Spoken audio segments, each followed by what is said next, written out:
Pagpatay sa usa ka batan-ong lalaki ug pagtago sa iyang lawas nga nahitabo niadto pang tuig 2017 nasulbad pinaagi sa pagtumaw sa usa ka informant sa National Bureau of Investigation.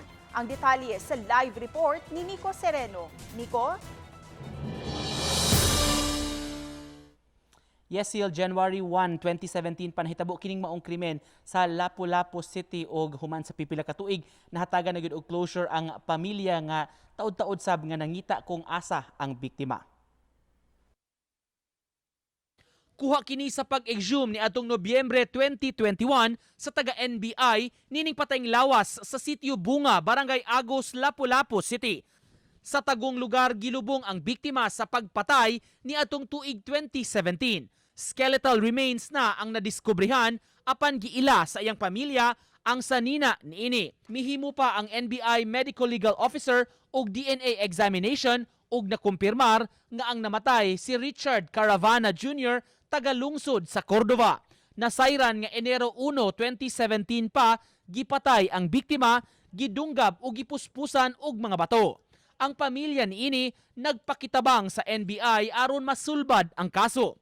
Usa ka informant ang mitip sa ahensya sa nahimutangan sa patayng lawas. May saksi pa nga mitago sa Luzon sa kahadlok nga panimaslan sa responsable. If not for the tipster who personally informed me about the actual place where the victim was buried, unsolved gihapon unta ni na case, no? The family keeps on agonizing kung asa ang ilang anak, no? Na 17 years old at that time. Matumbok nga principal suspect sa krimen si Mark June Ponce kinsa gipasakaan na og kasong murder. Na-detain kini karon sa laing kaso nga giatubang. Lakip sa gikiha ang duha ka giingong kakunsabo ni Ponce nga sila si alias Rinante Santo ug alias Renato Banal. Sa motibo ani? Ano siya kanang away ba na gipasangin lang na nagkawat na nasuko ang kuan, tapos it appears na mga kuan sila gamba. Ang kasulbaran sa kaso ni Caravana usa sa gitrabaho sa mga personnel sa bag-ong natukod nga NBI Cebu District Office. Nahimutang kini sa Mandaue City Sports Complex compound. Mitanyag sila sa tanan nga mga serbisyo sa ahensya. Kaganiha, gihimo ang formal nga pagbukas ug pagsubo sa maong opisina, lakip na ang pagbendisyon niini.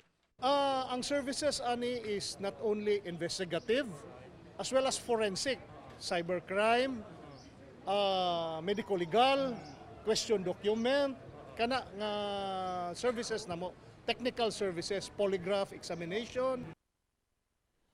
Kining bag-ong na umol nga NBI Cebu District Office diya sa Mandaue City Sil. Mao sab kini ang mo-cater sa mga kalungsuran ug mga dakbayan gikan sa Mandaue paingon sa norte, paingon sa western portion sa Cebu, lakip na ang Lapu-Lapu ug lungsod sa Cordova. Mamahimo na sab nga adto mokuha ang mga gustong mokuha og NBI clearance. Sil?